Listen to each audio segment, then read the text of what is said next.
지난주에 첫 시간을 하면서 우리가 했던 그 요지를 간단하게 정리하면서 오늘 두 번째 시간, 그래서 강의를 하도록 하십시다. 믿음이 뭐였습니까? 믿는다고 하는 것은 사실과 진리 위에서 판단하고 의지적 행동으로 옮기게 되는 겁니다. 이게 믿는 겁니다. 믿는다 하는 이거는 감상적인 충동도 아니고, 그리고 적흥적인 그런 의지도 아닙니다. 그런 것은 믿음이 아닙니다. 그리고 믿음은 뭔가 대의명분은 동의하고 인정하지만은 그 명분에 맞는 행동을 하지 않는다. 그러면 그것은 위선입니다. 믿기 때문에 위선자가 되는 겁니다. 믿음이다 하는 것은 내가 생각하고 판단하고 그 결과 의지적 행동을 옮기게 되는 것, 그게 내가 무언가를 믿는다는 겁니다. 믿는다. 자, 그러면은 이 믿음의 근거가 되는 사실 또는 진리, 이것은 예수님께서 우리에게 보여주셨습니다. 사람들이 원하기 엉뚱한 것, 유사 제품을 믿고서 자기 나름대로는 이게 하나님이 기뻐하는 신앙이다, 생활이다 라고 해서 그래 하는데, 그래서 이래가 안 되겠다. 그래서 하나님이 사람들 가운데 오셨습니다. 그가 예수입니다. 그래서 예수님이 오셔가지고 무엇을 믿어야 되는지, 믿어야 될 내용을 보여주고 가르쳐주고 설명해주고, 그래도 굳이 고집을 부리면은 그걸 꾸짖어서라도 교정을 해 주었습니다. 그래서 하나님이 기뻐하신다. 인간으로서 창조주이신 하나님의 은혜를 알고 창조주와 그분으로부터 지원받은 피조물의 이 입장에서 바른 관계를 알고 그 관계에 합당한 생각, 그 관계에 올바른 판단, 그리고 그 관계에 유익한 그 행동 또는 삶이 무엇이 되어야 되는가 하는 걸 예수님이 보여주었습니다. 그게 예수님의 생애입니다. 이 땅에 오신 것과 더불어서 그분이 드러내놓고 마지막 3년을 그렇게 지내신 것은 이걸 가르치기 위해서죠. 그래서 마가복음에서는 항상 뭘 강조했습니까? 하나님 나라가 가까이 왔느니라. 그래서 예수님께서 3년의 생활을 하면서 이런 사람 만나고 또 저런 일들을 하고 이런 꾸지점을 하고 또 저런 설명을 하고, 그리고 최종적으로 십자가에서 죄인 중에 한 명처럼 또는 도살장에서 죽임을 당하는 한 마리 양처럼 그렇게 비참하게 죽으시는 것, 그 절정의 사건을 통해서 뭘 보여주고자 했던 거예요? 하나님 나라가 가까이 임했다는 것을 사람들이 알게 하는 겁니다.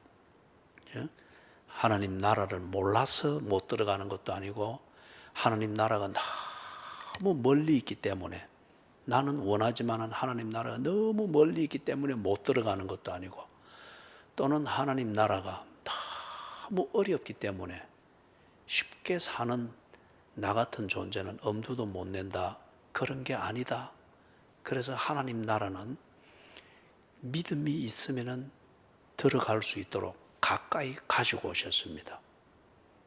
병든 자든 눈먼 자든 나환 자든, 아니면 사회적으로 버림을 당하는 자든, 아니면 부유함에 푹 빠져가지고 다른 걸 못 보고 사는 그런 정신을 빼놓은 부유한 자들이든, 어떤 형편에 있든지 어떤 신분에 있든지 그 신분이나 사는 형편 때문에 하나님 나라로부터 차단되어졌다, 이런 변명이 있을 수 없도록 예수님이 그 나라를 가까이 가지고 오셨죠. 만나는 게 곧 하나님 나라가 가까이 왔다는 겁니다. 그래서 예수님이 믿어야 될 사실, 그것은 하나님 나라, 믿어야 될 그 진리, 그것은 하나님이 당신의 백성들을 구하고 당신의 백성들을 다스리고 통치하신다, 즉 사랑하신다, 그거예요. 그게 진리였습니다. 이걸 보여준 거예요. 그런 뒤에 이걸 이제 구체적으로 좀 더 알고 구체적으로 깨달을 수 있도록 설명을 했죠. 그게 뭔가 하면은 성경입니다. 성경. 예수님은 누구이시며 왜 왔으며 그분이 하신 일은 무엇이며 그분이 하신 일이 우리에게 어떤 의미가 있는지, 하나님 나라는 무엇인지, 하나님 나라에 들어가는 것은 무엇인지, 이걸 보다도 우리 입장에서 설명한 거예요. 그걸 예수님이 떠나면서 제자들에게 당부했지 않습니까? 너희는 온 천하에 다니며 누구에게 복음을 전하랬습니까?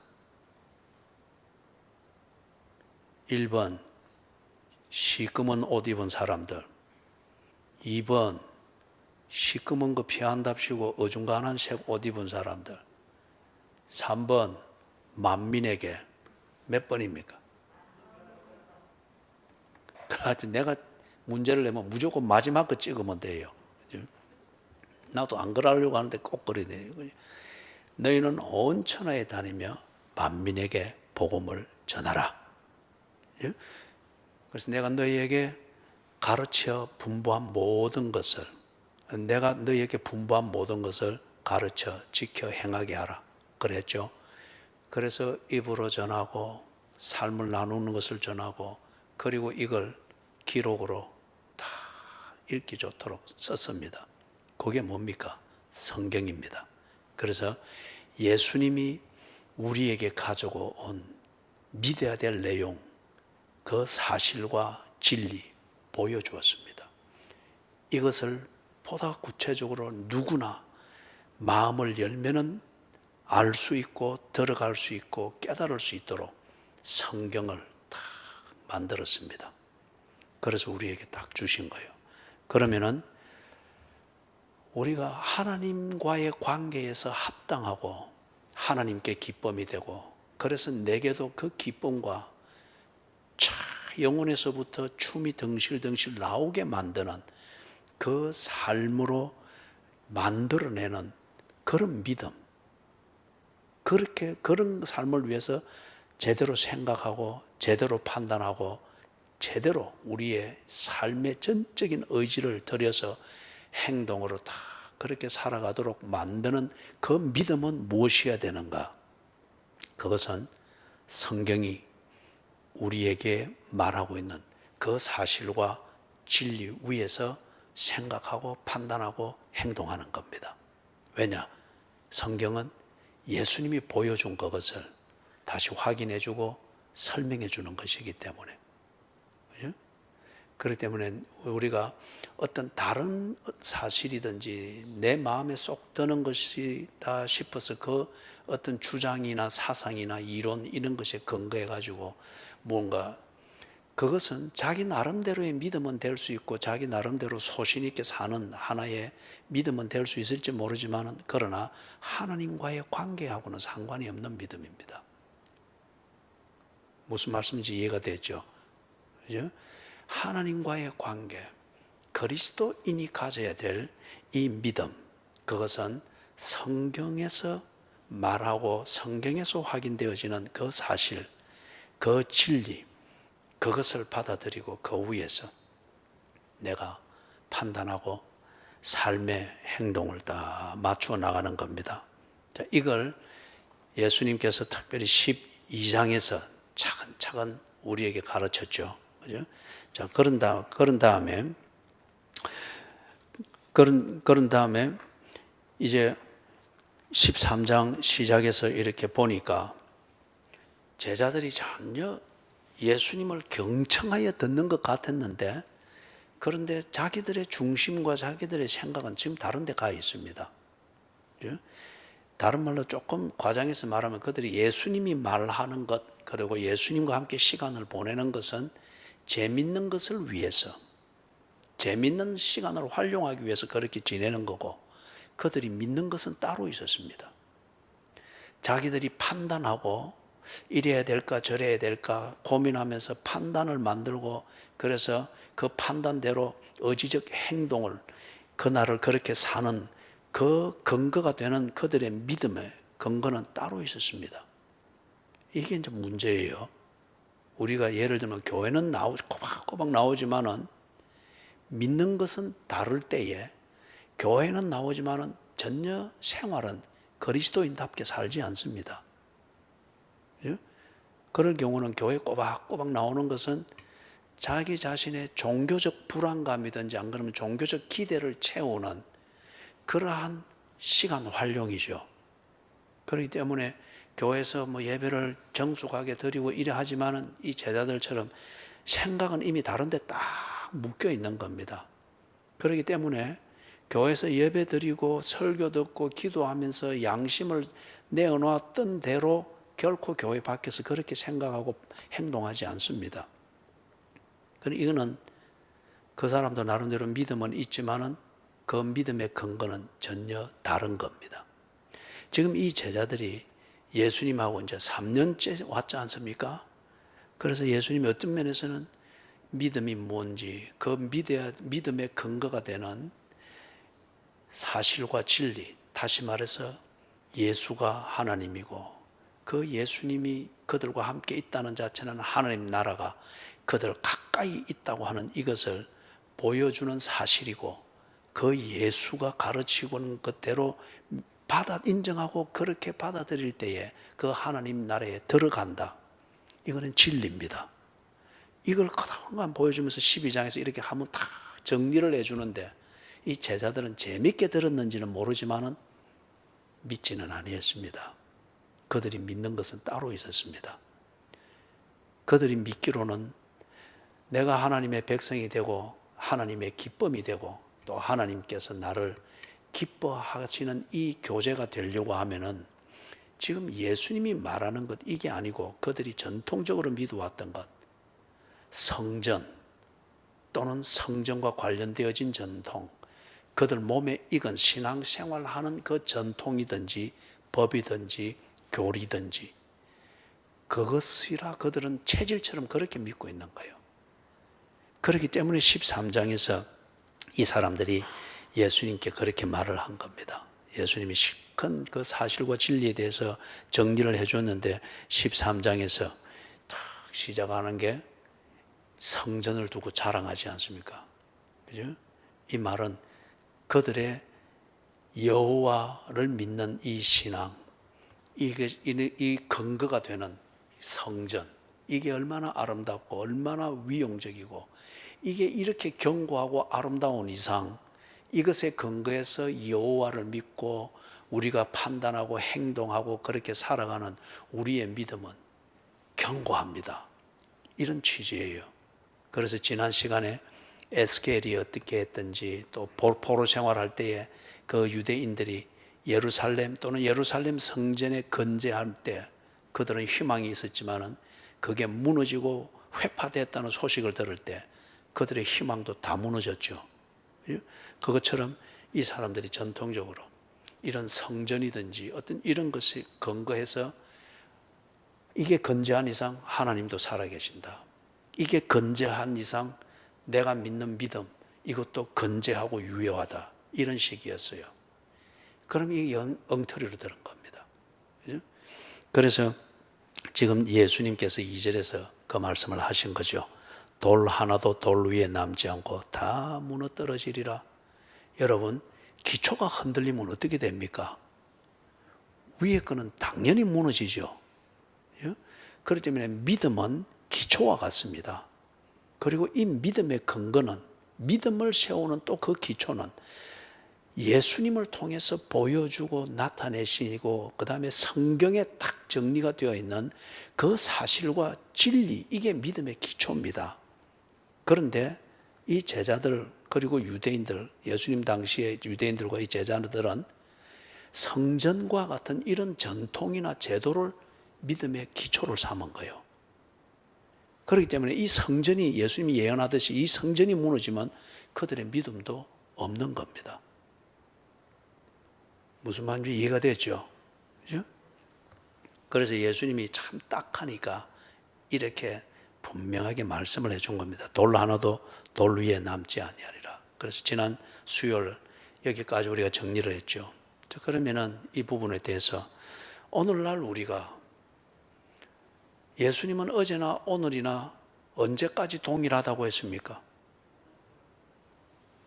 1번 연말까지, 2번 내년까지, 3번 내 죽을 때까지, 4번 영원토록. 몇 번입니까?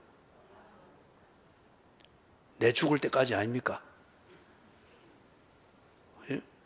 영원토록 동일하시다. 그러면은 지금 이 제자들에게 2000년 전에 이 말씀을 하시던 예수님은 지금도 동일하죠. 그러면은 2000년 전에 제자들에게 이 말씀을 하신 것은 지금 우리에게도 동일합니다. 자, 그런 것 같으면 우리도 이 제자들과 같이 엉뚱한 것에 근거해가지고 내가 기독교 신앙, 기독교 믿음, 이걸 내 나름대로 만들어서 그리고 그 믿음 따라서 판단하고 행동하고 하루하루 삶을 살고 그런 것 같으면은 오늘 예수님의 이 참혹한 말씀은 우리가 새겨들어야 됩니다. 그리고 빨리 이 믿음을 교정을 해야 됩니다. 그래서 오늘은 둘째 시간 하면서 이걸 마지막 정리를 하는데 우리의 입장을 살피고자 하는 거예요. 이 사람들이 제자들과 그 당시 유대인들이 성전이든지 아니면 굉장히 신비하게 보이고 기대가 되고 하는 그런 전통도 있고 뭐 그런 게 있잖아요. 그죠? 그러니까 그걸 자연스럽게 그들은 믿음의 근거로 삼았단 말이에요. 마찬가지로 오늘날 우리 한국교회 교인들, 그 다음에 우리 교회 입장 또는 뭐 세계 기독교 국가들의 어떤 그런 그들은 과연 무엇에 근거해서 믿음을 가지고 있을까? 우리가 다 하나님 말하고 뭐 또는 그리 하는데 사는 건 보면 지금 다 다르잖아요. 그죠? 자,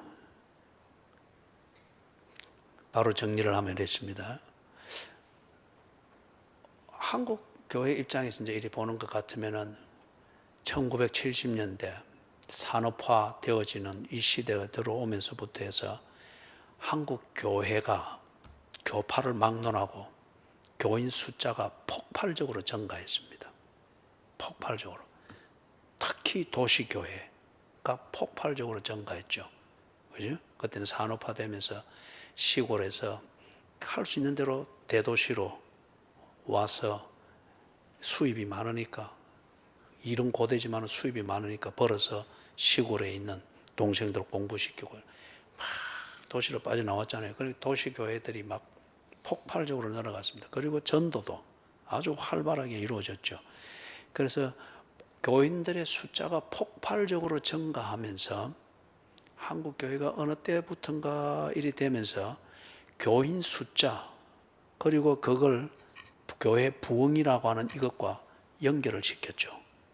교인 숫자가 많은 것은 곧 교회 부흥으로. 그죠? 그러면서 그러다 보니까 교회 숫자, 교인들의 숫자가 뭐 어느 단계에서는 뭐 한국의 교인들의 숫자가 1000만 명이다. 막 통계를 이렇게 하면서 교회마다 전부 다 우쭐우쭐했잖아요. 그런 것을 교인들이 증가하는 이 숫자를 믿음의 근거로 삼으면서 위세를 부리고 그것에 맞추어서 뭔가 프로그램을 만들고 사회에 대해서 소리를 내고 교회의 어떤 생태계를 새롭게 변화시켜 가려고 하고 조직을 그런 식으로 만들어 가려고 했던 이런 것들이 1980년대부터 해서 쭉 그렇게 왔습니다. 부정할 수 없죠. 그 다음에 또 어떤 현상들이 있는가? 그리 되면서 교회 건물 세우는 이 부음이 확 일어났습니다. 교회 건물을 세우는 이 부음이 초창기에는 신축이었습니다. 또는 재건축이었습니다. 1960년대 아주 어려울 때, 그러나 그때는 참 진지했잖아요. 그래서 그때는 교회 건물이 크게 지을 필요가 없습니다. 왜냐하면 교인 숫자가 그리 많지도 않았고 부흥이 일어나는 것도 아니고. 그런데 한 산업화 시대 때로부터 이제 폭발적으로 증가하고 막 이래 되니까 수용을 해야 되니까 그거는 당연한 이유가 됩니다. 그런데 그걸 통해서 필요에 의해서 신축을 하고 재건축을 하는데 나중에 가서는 그런 필요가 아니고 교회 자체가 바라는 어떤 이유 때문에 교회 건물을 짓고 또는 리모델링을 하고 정축을 하고 하는 이게 하나의 유행이 됐습니다. 그리고 이게 교회 부흥의 한 상징처럼 되었고, 그 다음에 뭔가 교회를 소위 말해서 부흥시키려고 하면은 교회 건물이라는 이게 그죠? 그 시대의 문화보다 한 걸음 앞서간 디자인과 기능을 가지고 만들어져야 되는 것으로 그렇게 하면서 막 교회 짓는 것, 이게 붐을 일으켰죠. 그래서 교인들이 자기가 소속한 교회의 건물에 대한 굉장한 자부심이 있었습니다. 그리고 건축 헌금을 아주 열심히 했습니다. 그죠? 그게 신앙의 전부인 것처럼 하고. 뭐 그런 면에서도 디모데의 헌신을 볼 수는 있죠. 그러나 어느 때부터인가 그게 지나치고 하나의 유행처럼 되고 자기 교회에 대한 자부심, 이걸 교회 건물로서 따지고 그것에 대한 자부심을 가지고 막 그런 추세들이 있었죠. 그 다음에 또는 세 번째로 지적해 볼 수 있는 것은 한 1980년대 말 1990년대 이때는 굉장히 심했고 목사의 학력, 목사의 학력이라고 하는 이걸 굉장히 중요시하는 그런 풍토가 도시교회들에 sok 형성이 되었습니다. 여러분 생각, 다 연관이 됩니다. 교회의 숫자가 확 늘어납니다. 그러면서 교회가 좋은 말로 하면 보다 현대적이 되고 기능적이 됩니다. 그리 되다 보니까 어떤 목사의 좀 더 경영자로서 또 관리자로서 그리고 CEO 어떤 이러한 특징으로서 뭔가 자격을 갖춘 그런 것을 요구하는 추세가 막 일어났습니다. 다들 그때는 모든 교회가 부흥, 양적 부흥을 추구하고 막 그렇게 막 되어 갔기 때문에. 그죠? 그래서 소위 말해서 개척하려면 뭐 길목 좋은데 뭐 어쩐데 그러면 교회 가려고 하고 보니까 뭐 설교도 설교지만은 그렇게 몰려드는 그러한 교인들에게 지성적으로 또는 감성적으로 문화적으로 이게 관리가 되어지고 뭔가가 되어지고 하는 이런 자꾸 경영자의 어떤 자격이 강조되어지는 이런 것을 자꾸 하다 보니까 특히 한국 사회가 학벌 중시 사회가 되다 보니까 그러면서 목사의 학력 또는 학벌 이걸 자꾸 간판처럼 내세우면서 교회의 어떤 자부심으로 말하고 전도에 뭔가를 찬다. 그래서 그때 1990년대, 1980년대, 1990년대 이때는 가짜 박사 학위를 가지고 그걸 막 사고 하는 이런 일들이 공공연히 교회 목사들에게 있었습니다.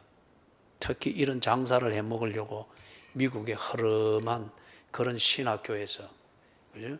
막 미국 또는 뭐 해외 유학 이러면은 막 그때는 막 교회나 교인들이 막 이래 쌍수를 들고 껌뻑껌뻑 넘어갔으니까. 그러니까 이 뭐 돈만 등록금만 보내주면은 저기서는 학점을 꼬박꼬박 주고 그리고 마지막에 가서 한번 얼굴 내밀고 이래 해서 뭐 논문 같자는 거 장사꾼이 써주는 거 이래서 이래 하면은 박사 학위를 떡 줘요. 그런데 그런 학위를 그런 학교 본교에서는 그런 것은 별도로 관리를 합니다. 그 학교에서 준 학위 정식 학위로 인정을 안 하는 거죠. 적어도 장사에 물로 그러는 거예요. 학교를 실제로 키워가려면 돈이 필요하니까. 그때 한국 교회는 아주 좋은 시장이었단 말이에요. 그래서 이런 자금을 끌어들이는 수단으로 학위를 그런 식으로 팔고 그 사람들은 이거는 별개로 취급하면서 자기들의 학교의 정신과 이걸 살리는 시설과 장학금을 주고 이런 데 썼단 말이에요. 반면에 이제 여기서는 그런 학위들을 모집을 하고 막 이런 브로커들이 있고 막 그랬어요. 그래서 점잖은 목사님들도 시대 풍조가 그러니까 분별력 없이 교회를 위해서 또는 교회 부흥을 위해서 이걸 구색을 갖춰야겠다. 순진하게 좋은 교회를 위해서 그리 한 거죠. 그래서 좀 더 분별이 있었으면 좋았을 텐데. 그래 뭐 하면서 가운 하나 이래 해가지고 뭐 하기 사진 찍고 뭘 이래. 그래 한때는 이 강단에서 설교하는 목사님들이 이 설교자의 가운이 아니고 신학적 의미에서의 가운이 아니고 그런 학교의 그런 분위기에서의 그 가운, 학벌을 나타내는 여기 뭐 세 줄을 달고 막 이런 식으로 그죠? 그런 게 한때 막 유행을 했죠. 믿음의 근거. 그래서 그 교회에 속해 있는 교인들이 그들의 신앙생활의 근거, 믿음의 근거로서 우리 목사님, 우리 목사님은 이런 자격이 있고 이런 게 있고 이런 게 있고 그죠? 그런 식으로 되면서 이 교회에 모이고 교회의 생활들의 그런 구심점으로 목사의 학벌이든지 어떤 이거는 좀 뭐 이 시간에는 다루기는 뭐합니다만은 한국 교회가 그때부터 해서 엘리트주의로 갔습니다. 목회자들은 엘리트주의로 갔습니다. 이거는 정말 망조예요. 그죠? 자, 그 다음에 네 번째 믿음의 근거로 삼는 이게 뭐였는가? 문화적 특징을 이제 만들면서 차별화를 만드는 이런 시기가 한 1990년대부터 해서 소위 말해서 열린 예배, 청년 예배, 무슨 예배, 막 이래 특화되어진 예배들이 나오기를 했죠. 그래서 예배가 프로그램화 되어지고 이벤트화 되어집니다. 다시 말해서 복음, 예배, 영성, 참혹한 회개, 십자가의 피냄새, 주를 우러러 봄, 어떤 이런 원초적인 고백과 이런 말들은 막연하고 뭐하다 해서 뒤로 감춰지고 거기에 뭐가 딱 들어오는 거예요? 문화가 들어왔습니다. 문화가. 예? 그러면서 뭘 세대를 강조하고 젊은이들의 뭐 예배, 기성세대의 예배는 젊은이들이 이해를 못한다. 또는 뭐 중고등부가 뭐 청소년들이 이해를 못한다. 그러면서 뭐 자꾸 분열을 시키고 그게 맞는 거 뭐 이래 하고 애들 예배는 이제 온데간데 없어지고 막 애들이 모이면 막 춤추고 노는 것 그래서 막 활동하게 하고 막 그게 다 참여하는 예배다. 말을 만들면 다 좋은 구시로 만들 수 있습니다. 어떤 시로 막 특화되어 갑니다. 그래서 그래서 뭐 기도도 뭐 관상기도, 뭐 묵상기도, 무슨 기도 이상하게 교회가 그런 교회의 예배를 비롯하여서 교회의 모든 어떤 그런 생태계가 문화 중심, 문화적인 코드로서 이렇게 되어 갑니다. 그러면서 교인들 간에도 무슨 교회 다닙니까? 나는 무슨 교회입니다. 문화적인 어떤 특징을 가지고 특화되어지고 그걸 가지고 차별화되어지고 그러면서 우리 교회는 더 낫고 우리 교회는 아주 활발하고 뭐 부흥되고 있고 어떤 이런 식으로 교인들이 교회에 대한 자부심 그리고 자기 자신의 교회 생활의 정통성을 그런 식으로 자꾸 합리화하는 이런 추세가 많이 만연되어졌습니다. 몇 년 전에 어느 한 청년이 30대 청년이 또 왔길래 그래서 몇 주 계속 나오길래 그래 어느 교회를 다녔습니까? 그러니까 서울에 우리 잘 알려진 이 목회 현장을 문화화시킨 선구자적 역할을 했던 대형 교회입니다. 그걸 교회 다녔다. 그러면서 자부심이 대단한 거예요. 그래서 우리 교회에서 하는 크로스웨이든지 이걸 소개를 했을 때 나는 거기서 제자훈련 과정 다 거쳤습니다. 내가 그 제자훈련 과정을 알거든요. 그리고 그거하고는 이거하고 좀 다릅니다. 그래서 이를 소개를 했더니 자기는 다 안다는 거예요. 그리고 나는 그 제자훈련을 나는 철저히 믿고 있습니다. 하면서 그래 하는 거예요. 그래요 하고 그런 이제 지나는데 보니까 몇 개월 좀 지나는데 보니까 이거 영 나이롱인 거예요. 그죠? 교회 문화가 익숙했지 복음을 알고 거듭난 거기에서 예수께서 우리에게 보여주신 그 사실과 진리 위에서 거듭난 인격으로 생각하고 고민하고 판단하고 의지적 행동을 만들어 나가는 이 그리스도인의 삶, 이거는 내가 볼 수가 없었어요. 그의 교회 생활은 문화였습니다. 문화. 예? 문화적인 것. 그래서 문화적 코드가 맞으면 아주 활발하고 문화적 코드가 안 맞으면 아주. 예?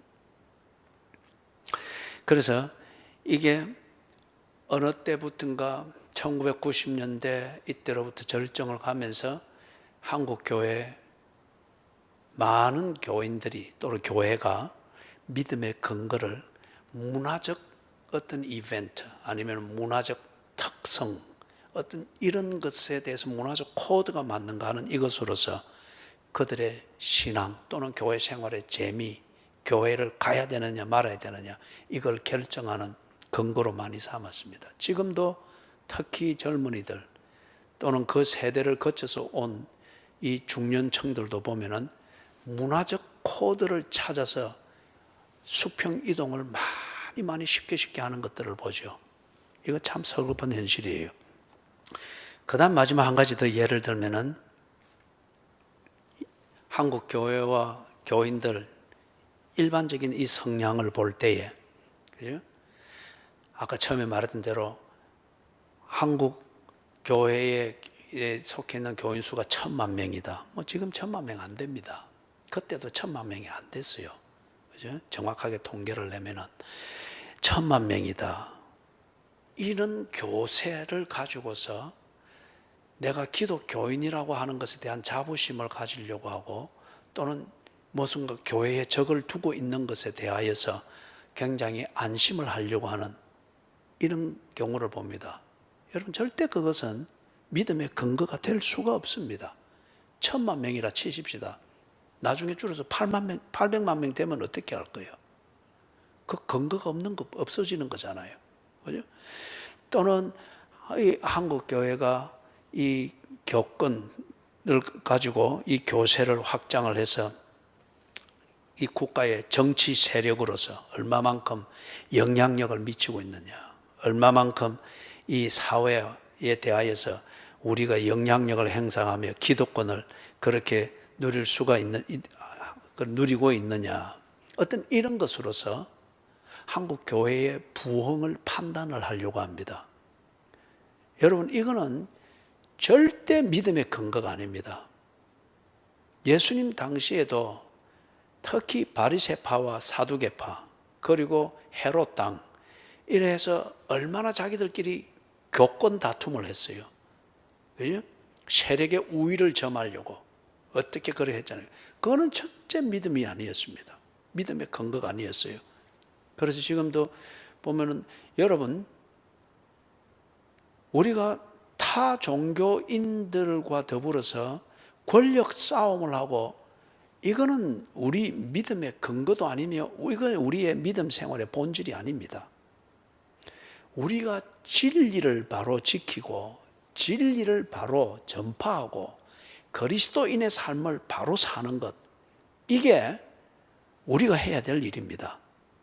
다른 종교와 비교를 하면서 우리가 더 푸대접을 받는다 어떻게 한다, 그거는 우리의 본질이 아닙니다. 그런 것이 우리의 본질에 영향을 미칠 때에 그런 면에 대하여서 바로 잡는 것이 필요하지, 다른 종교보다 더 뛰어나서 우리가 언제나 최고봉에 서 있어야 된다, 그런 권력의 면이든지 이득을 누리는 어떤 일면 그런 걸 하자고, 그래서 거기에 딱 최고봉에 서 있으면 야, 우리 종교가 최고다, 우리가 진리다, 엉터리예요. 그거는 정말 한국 교회가 능력이 있었을 때 독립선언문을 만드는 그 33인의 그 서명을 한 사람 중에 14명이 기독교인이 있다잖아요. 그죠? 그렇게 힘이 있고 영향력이 있을 때 그거는 정치력과 조직을 만들고 그래서 된 게 아니었습니다. 그때 우리 기독교인은 몇십만 명이라 이래 헤아리기도 어려운 정도였어요. 그죠? 그들의 믿음의 근거는 예수를 통해서 드러내신 사실과 진리에 근거해서 그들은 생각했고 판단했고 행동했기 때문에 그게 사회인들이 볼 때, 그 시대가 볼 때 그들은 선구자들인 거예요. 그들이 선구자 되기 위해서 기독교를 팔았던 것은 아니었단 말이에요. 그런데 지금 이게 이상하게 산업시대화부터 해서 양적으로 폭발하고 어떤 이럴 때니까 당연히 장사꾼들이 교회를 시장으로 보고 자꾸 교회에 비위 맞추려고 하고 하니까 교회는 자꾸 그걸 두고 뭐 의시되고, 그래서 우리가 진리라서 그런 것처럼 스스로 착각하며 그런 식으로 또 이리 되어버렸단 말이에요. 그죠? 그는 결코 믿음의 근거가 아닙니다. 제가 5가지 예를 들었습니다. 한국교회의 입장을 들어서 교인 숫자가 믿음의 근거가 아닙니다. 교회 건물이 어떻느냐, 그게 믿음의 근거가 결코 될 수 없습니다. 목사의 자격, 믿음의 근거가 아닙니다. 믿음의 근거가 아니에요. 그 다음에 어떤 문화적인 특징, 그런 문화적으로 앞서간다, 문화적으로 뭐 사회와 코드가 잘 맞으니까 그게 결코 믿음의 근거가 될 수가 없습니다. 그거는 달란트의 문제입니다. 그죠? 그 다음에 한국 교회가 이 사회에 정치력을 얼마나 행사하고 정치권에 얼마나 영향을 미치고 다른 종교와 따라올 수 없는 그러한 기득권을 가지고 다 그걸 누리고 있는, 이것이 절대 믿음의 근거가 되었어도 안 되고 될 수도 없습니다. 그리 되면 반드시 타락합니다. 예? 보십시오. 지금 한국 교회가 뭐 추락하고 있는 거잖아요. 80년대, 90년대, 뭐 20년대 초반만 해도 섰다 하면 교회 개척 교회고 막 섰는데 지금은 그 추세를 불교가 지금 그대로 하고 있는 거예요. 저거 10년, 15년 못 갑니다. 추세이기 때문에. 불교는 불교 나름대로의 본질을 벗어나서 그 추세를 활용해서 막 그런 양적 팽창을 거기에 딱 중독이 되어버릴 때 한국 교회가 겪었던 욕을 그들도 그대로 겪게 된다고요. 이걸 잃었다고 해서 한국 교회의 믿음이 무너져, 절대 그게 아닙니다. 오히려 그것에 중독되는 바람에 우리의 근거가 되는 믿음을 잃어버렸던 거죠. 3절, 4절 간단히 정리를 합니다. 거기서 그래서 그런 게 성전이 결코 믿음의 근거가 될 수 없다. 그러니까 염려를 해서 물어보죠. 이게 정말 무너진단 말입니까, 예수님? 이게 정말 무너지는 것 같으면 언제 무너집니까? 그리고 어떤 징조가 있습니까? 무너지는 것 같으면. 그들은 절대 이 믿음의 근거로 삼은 성전이 무너질 것이라 생각해 본 적이 없습니다. 그런데 예수께서 무너진다고 합니다. 그러니까 언제 무너집니까? 우리 입장 같으면 한국 교회가 정말 다른 종교에 비해서 아무것도 아닌 것처럼 그렇게 곤두박질을 친단 말입니까? 또는 폭발적으로 증가하던 그런 교인의 증가를 보는 부흥은 이제는 어렵단 말입니까? 어떤 그런 시기예요. 그죠? 그러니까 예수님이 대답을 그래 해줍니다. 여러분, 대답을 해주시는 거기에서 왜 이게 무너져야만 되는지, 이 성전이 왜 무너져야만 되는지 그 필요를 여러분 짐작하겠죠.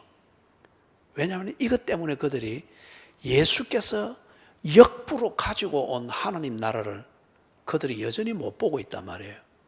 그렇기 때문에 이걸 못 보게 만드는 성전은 더 이상 성전의 의미가 없습니다. 무너지고 하나님 나라를 보게 하겠다는 거예요.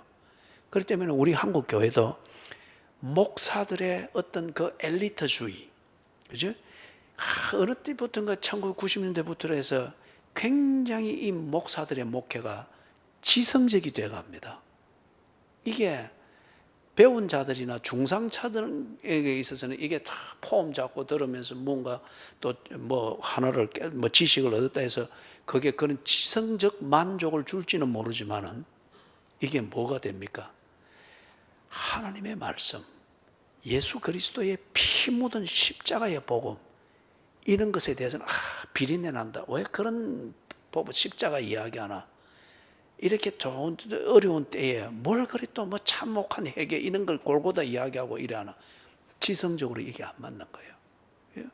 그렇기 때문에 어쩌면은 하나님께서 이 21세기 초엽에 엘리트주의로 목회를 하면서 여기에 익숙해져 가는 교인들, 그래서 지성적 그런 오만을 부리면서 이제 교회 안에 참혹한 회개와 십자가의 피냄새를 맡는 것에 대해서 역겨움을 가지는 이 오만함을 꺾기 위해서 성전을 허물어뜨리듯이, 그죠?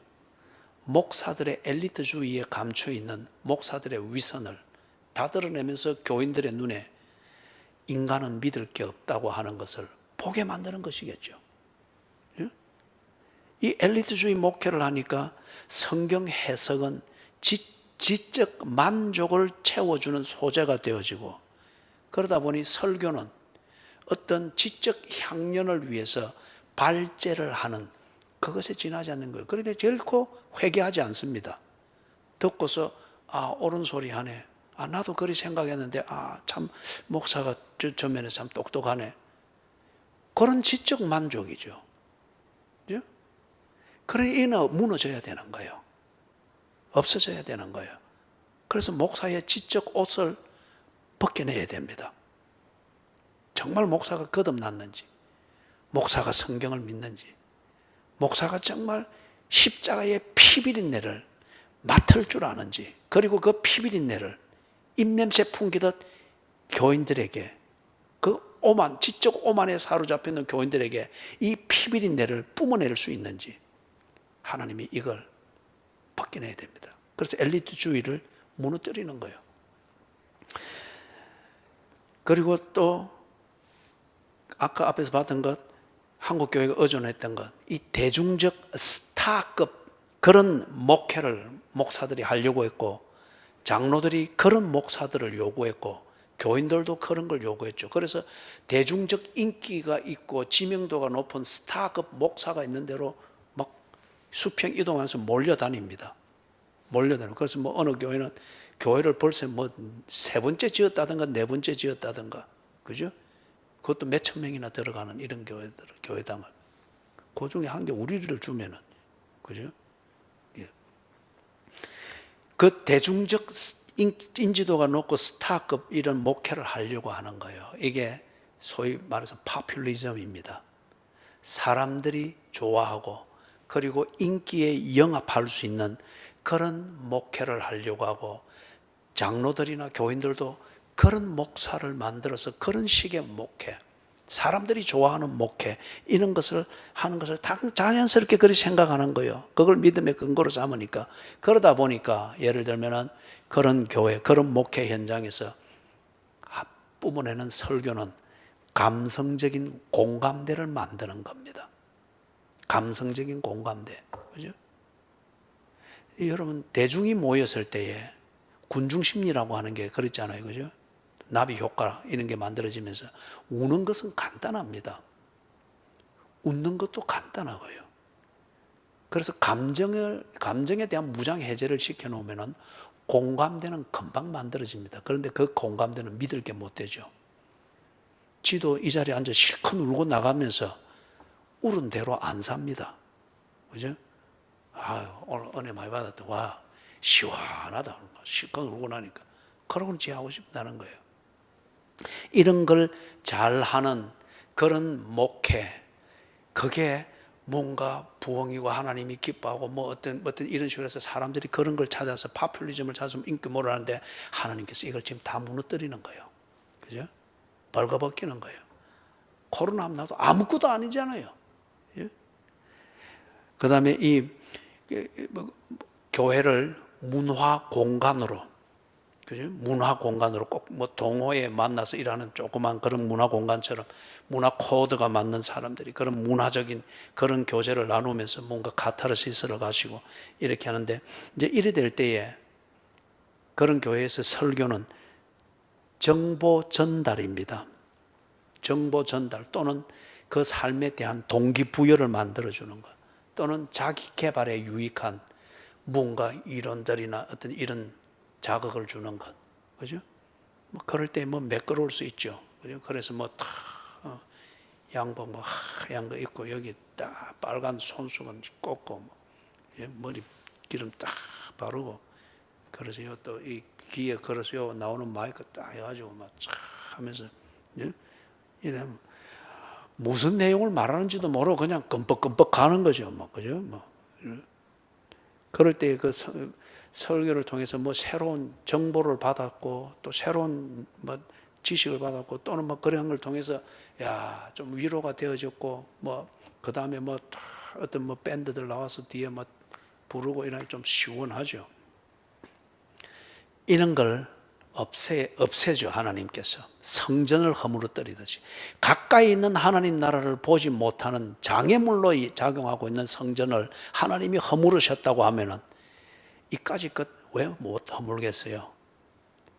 하나님이 또 그 말씀했잖아요. 선지자 입을 통해서 네 죄를 수치 가운데 드러내리라. 저는 볼 때 이것이 오늘날 한국 교회의 실상이라 봅니다. 목사들이 수치 가운데 드러나고 대형 교회가 다 나쁜 건 아닙니다. 참 좋은 대형 교회들 있고 또 대형 교회가 필요하기도 합니다. 구심점 역할을 해줘야 되기 때문에. 그런데 물량적 어떤 그런 교세를 부리고 어떤 허세를 부리는 그런 것 때문에 가짜배기 대형 교회들, 중형 교회들, 어떤 이런 교회들이 뻥뻥 뚫리잖아요. 그죠? 뻥뻥 뚫리잖아요. 성전을 허무셨던 하나님이 가짜 믿음의 근거로 작용했던 이 가짜들을 하나님이 허물어뜨리는 거죠. 하나님 나라를 가까이 가져오기 위해서 하나님이 인간이 되어서 오실 정도로 집중했는데 이까짓 건 못 허물겠어요? 하나님 나라를 못 보게 만드는 게 그 모든 거니까 그거 다 허물죠. 그래서 이런 것들을 근거로 삼으니까 복음을 듣지를 못합니다. 다시 말해서 성경은 하나님의 말씀이다 하는 이걸 경험하지를 못합니다. 예? 성경은 하나님의 말씀이다 하는 이걸 경험을 하지 못하는 거죠. 다른 말로 하면은 하나님의 임재, 하나님과 동행함, 하나님의 사랑을 따라 사랑으로 성장하는 것, 그리스도인의 삶이 무엇인가 이런 것들에 대하여서 깨닫지를 못합니다. 그런 게 나오면 막 하품하고 골아 떨어집니다. 한 가지 예를 드리고 마칩니다. 그래서 우리가 한국 교회가 지금까지 앞에서 예를 들었던 그런 것에 근거해서 교회 생활과 믿음이랍시고 이런 걸 만들어 가느라 양육하고 봉사하고 헌신하고 뭐 제자 훈련하고 많은 프로그램들을 하고 있잖아요. 그죠? 그런데 가만히 보니까 그런 양육, 봉사, 헌신, 뭐 제자 훈련 이걸 통해서 하나님의 임재를 알고 하나님과 동행하고 그리스도인의 삶을 깨달으면서 거듭난 생명으로 그리스도인의 인격을 성숙하기 위하여서 제 십자가를 지고 주를 따르는 이 삶에 집중하기보다는 이런 종류의 교회들과 어떤 그런 그 교회의 성향을 따라서 양육, 봉사, 헌신, 제자 훈련 이렇게 때문에 결과적으로 딱 열고 보니까 뭐예요? 그 교회 조직을 관리하고 그 교회의 공동체를 유지하는데 필요한 사람을 만들었을 뿐인 거예요. 그렇기 때문에 예를 들면 이 교회에서는 참 필요하고 유익한 사람인데 불가피한 사정으로 저 교회 가게 됐을 때 이거 아무것도 아닌 거예요. 이 교회에서 춤추고 막 뭐도 봉사하고 막 팔방미인처럼 막 그래 했는데 그런데 이 교회는 문화적 코드를 강조하는 코드였고 그게 전부였던 거예요. 그런데 딱 저 교회에 가니까 저기는 막 기도와 십자가의 삶 이런 면에서 집중하게 되는 아무것도 못하는 거예요. 이게 무슨 양육이요? 앞에서 말했던 것처럼 다시 이 말을 여러분 새겨두십시오. 그동안 한국 교회가 다 그런 것은 아닙니다만은 그러나 대다수의 주류의 분위기가 양육하고 봉사하고 헌신하고 전도하고 제자 훈련하고 얼마나 열심히 합니까? 철야 기도하고. 그런데 대개의 경우는 딱 뚜껑을 열고 보니까 그 교회의 조직을 관리하고 그 교회의 공동체의 필요를 채우는 그런 유익한 사람으로 만들어낸 거예요. 그래서 그런 사람을 만들고 그런 기술을 습득하게 하고 그런 기술을 주입하게 하고. 예? 그래서 교회라는 조직이 바뀌면 아무 쓸모없는 사람이 되는 거예요. 다른 교회로 가가지고 다른 환경에 부닥치면은 이거 뭐 기도할 줄도 모르고 교회 갈 줄도 모르고 예배 드릴 줄도 모르고 지 몸에 익숙한 설교가 아니니까 앉아서 졸기만 졸고 앉아있고. 예? 이게 뭐냐, 이게 무슨 양육이고 이게 무슨 제자 훈련입니까? 결국 자기 교회 조직 관리에 필요한 사람을 만들고 기술을 습득시키는 그것밖에는 되지 아니했죠.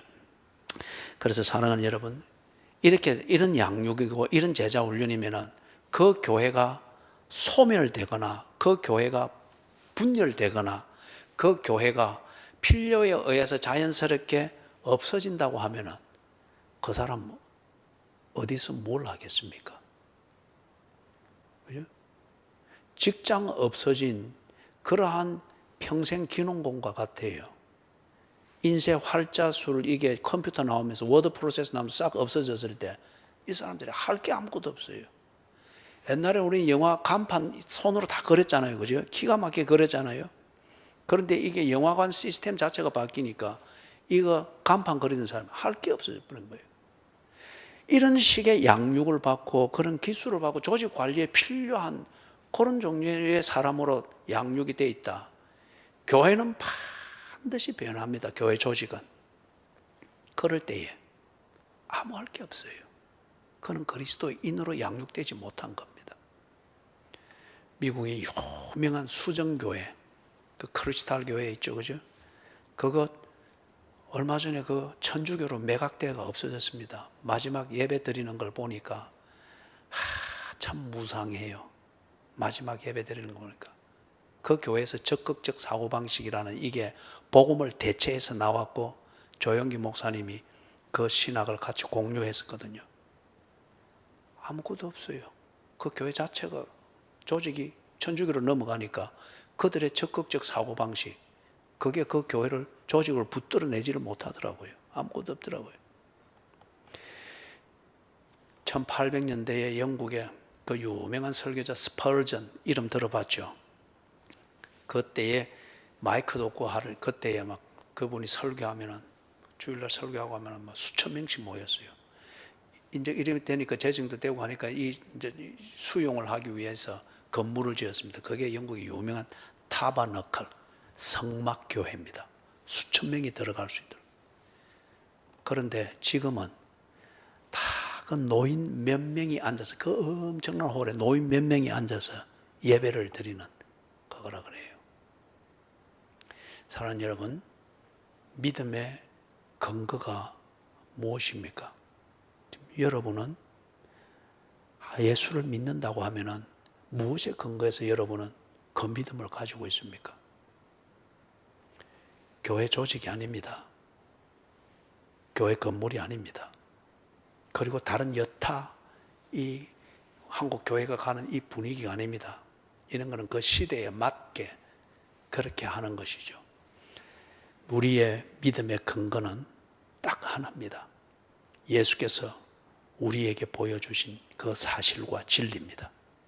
예수께서 우리에게 보여주신 그 사실과 진리는 성경에 다 정리되어 있습니다. 성경을 믿으십시오. 성경을 믿고 그 근거 위에서 여러분이 그리스도인으로서 어떻게 살 것인가를 일상에서 늘 판단하고 그 판단되어진 대로 의지적 행동을 실천하십시오. 그게 믿음입니다. 예수는 어제나 오늘이나 영원토록 동일하십니다. 그래서 그 위에 서서 여러분이 믿음의 삶을 가지고 있다면 사방으로 우겨싸임을 당하여도 여러분은 무너지지 아니할 것이고 불 가운데 있어도 여러분은 재가 되지 아니할 것이고 물 가운데 지나가야 될 때도 여러분은 물 밑에 있는 길을 보면서 걷게 될 것입니다. 자, 우리 찬송하고 마칩시다.